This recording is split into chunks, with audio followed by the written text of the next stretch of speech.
Do your curls end up frizzy and dry and not last through the end of the day? Achieving both moisture and hold can be challenging, but I'm going to show you exactly how using some affordable products that are going to be on sale for Black Friday starting November 27th from Umberto Giannini, who's kindly partnering with me for this video. My name is Gina and welcome back to my channel. Here we talk all things naturally curly. I love doing simple step-by-step tutorials, talking about the science of hair and really helping you problem solve with your curls. So let's get started. Have you ever shampooed your hair and it just gets super matted and feels awful? Detangling with a conditioner before your shampoo may work better for you if you're prone to tangles or breakage. Today I'm using some new products that I've been loving from Umberto Giannini. The Curl Repair and Grow Conditioner has ingredients like coconut oil, which absorbs into the hair, protecting the weak areas. It also contains dimethicone, which gives it loads of slip for safety tangling and breakage protection. I focused it on my ends, working the rest up and gently separating knots and removing the loose hairs as I go.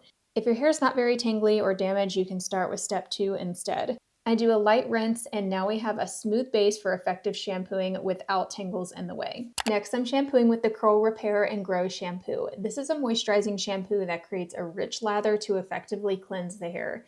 Did you know that everything you do before your gel or mousse impacts the hold that you get out of your routine? If you're using a shampoo that's too rich in moisture and not cleansing enough, your curls may get weighed down and not last. This shampoo contains gentle surfactants, but I still find I get a good cleanse. I like to shampoo 2 times to make sure I really get my scalp clean. Both the shampoo and conditioner have ingredients to protect the hair from dryness, breakage, and encourage length retention. It's sulfate-free and color safe.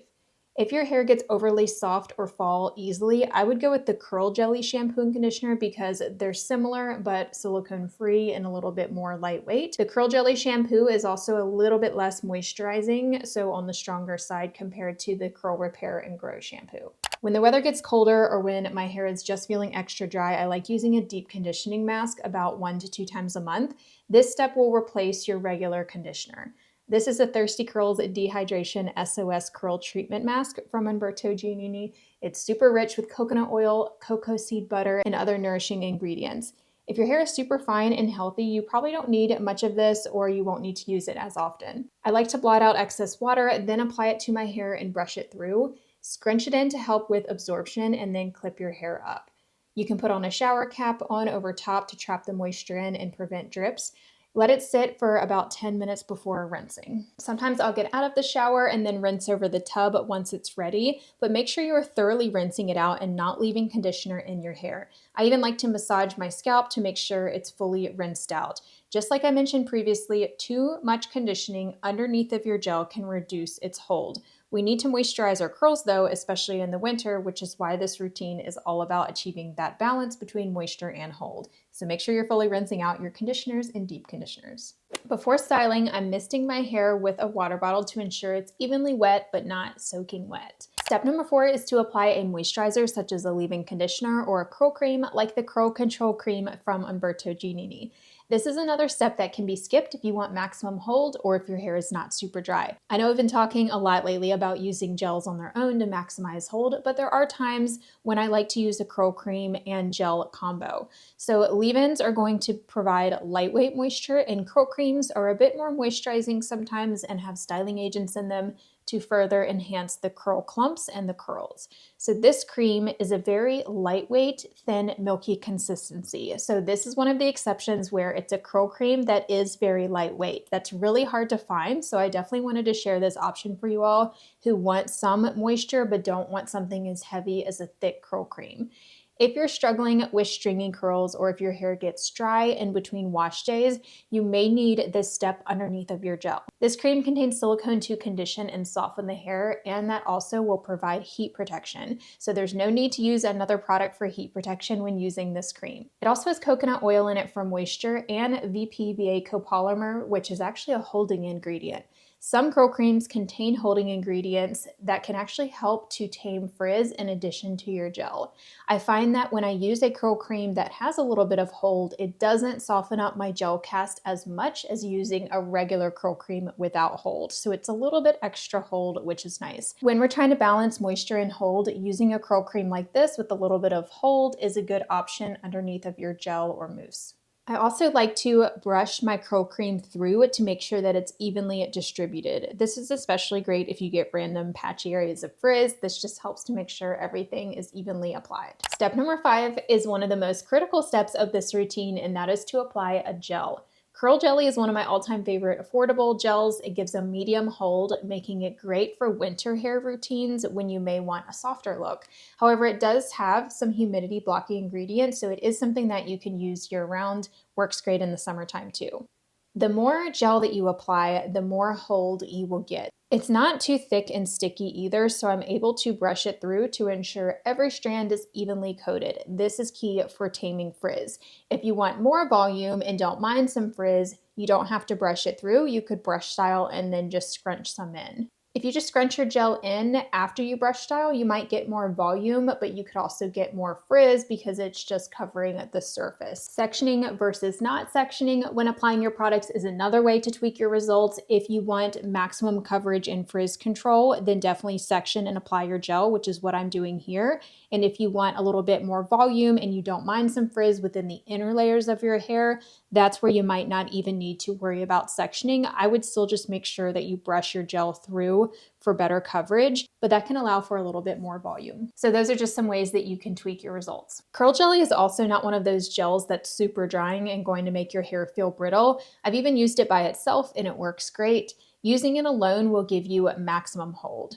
Go this route if you have very fine hair or wavy hair that falls easily. Try Curl Jelly by itself first, and then if you want a little bit more clumping and some more moisture, try the curl cream underneath of it. You also might have noticed that I apply my gel all the way up to the root, and I especially get a lot of root frizz around my front section where I have a lot of short baby hairs. I'm a huge fan of taking your gel all the way up from root to tip for the best frizz control. If you just apply it from the mid-lengths down or just kind of scrunch it in, you might end up with a lot of halo frizz and frizz on top because that hair isn't coated with gel. I am just doing some simple brush styling by placing the brush under the hair and applying light pressure. That tension is what's going to define the curls and smooth out frizz. My top section is the most frizzy and unruly, so I usually style that section a little bit more precisely by incorporating brush styling techniques and finger coiling. If you don't want to use a brush, you can just use your hands and create tension by doing the praying hands technique or just finger coiling. I'm also using finger coiling to separate any clumps that are too large because my low density hair looks very thin when I over clump it, and my natural curl width is pretty narrow, so I try and just separate them after, and that really helps the hair look fuller. Skipping styling altogether may result in a softer, less defined look, but might not last as long. So again, just ways to customize your look. If you want a softer, fluffier look, maybe you don't need to style. If you want more defined curls that last a long time, I definitely recommend incorporating some sort of styling technique to help smooth frizz and create extra definition. If your hair takes forever to dry, or if you find that you never get a gel cast no matter what you try this step. Take your hair towel using an area that's still damp and then gently scrunch from the bottom up. Be careful not to rough up the curls too much and take it slow. This absorbs the excess water to significantly cut down on your dry time. So as you probably saw, I styled more on the damp side versus soaking wet, and I still do this technique, but if you're someone with wavy hair that likes to style much more soaking wet, if you get better results with soaking wet styling, then you'll definitely want to make sure you incorporate this step because you wouldn't want to go from soaking wet hair straight to diffusing or straight to air drying. That's going to take way too long to dry and not be great for your hair. And because this does soak up some product, you'll want to add an extra layer of gel. Add some extra gel by glazing it in and gently scrunching. This is going to increase the hold and tame stubborn frizz because now the hair is even more dry when we're applying the second coat of gel. You don't want to disturb the curls too much or mess up any curl clumps you just created, which is why I do a little bit of glazing and scrunching versus raking in my gel at this step. After I'm done styling, now I'm ready to diffuse, which is also very important if you're someone who struggles with your curls falling or frizzing up very quickly. Diffusing sets the cast and freezes the curl shape in whichever position it's in while drying. This is why I like to gather the hair in the diffuser and then press it up towards my scalp. My curls dry more defined and last a lot longer when I do this. Then I use the prongs to lift my roots and create volume. Air drying often results in more elongated and flatter roots. So in total, this only took me about 10 minutes and then my hair was dry. You can leave the cast in if you want it to last even longer, or scrunch out the cast for a softer look. With dry hands, reach from underneath and shake out the roots. Gently scrunch the links until it softens up. You can use a bit of oil at this step too if your curls get really dry or brittle after wash day. That can help to lock in some moisture, but a lot of times to keep it simple, I just use dry hands. This is a bonus tip, but if you get any frizz or flyaways, take some of the curl jelly, add a little bit of water, and then smooth it over the surface to tame any flyaways and frizz. You can even pick up individual curls that are frizzy, or if your ends got frizzy, and smooth over those. This especially helps me when I'm using lighter or medium hold gels to get extra hold and longevity out of them. What do you all think of these final results? I'm definitely going to be reaching for this curl cream and gel combo more this winter time. And here are my day 2 results with no refresh. I had to show you these results because this is really where you're able to tell if a routine works, is if you don't have to do anything the next day. Yes, the cast softened up, which is normal into day 2. I do have some normal natural frizz, which is expected with a medium hold gel, but the curls are still very moisturized, shiny, defined. I feel like I have a great balance of both volume and definition. Really liking this combination. Don't forget to check out the sale from Umberto Giannini before it ends. I will have the sale details and the dates down below, as well as the link to where you can shop the products on their website. And you can also check out their page on Amazon. They're going to have a Black Friday sale on there. So if you'd prefer to order from there, make sure you check back, and I will have the link for their Amazon page down below as well. If you are still struggling with balancing out moisture versus hold and really achieving the look that you want, I would love to chat with you through a curl coaching session. This is something I help clients with all the time and trying to find that balance in their hair. I talk through what your current challenges are and help you prioritize what you want to get out of your hair and achieving that balance, and help you find the right products for you. So I'll have details about that program down below, or you can always reach out to me on Instagram or send me an email and just let me know that you're interested in learning more about the curl coaching program. If you want even more tips using some Umberto Giannini products, check out a video that I have linked right here on the screen all about how to get more curl clumps without the frizz. So if you're struggling with stringiness, if your curls just don't clump very well, or you have a ton of frizz, I think this video will help you out, and I will talk to you over there. Bye everyone.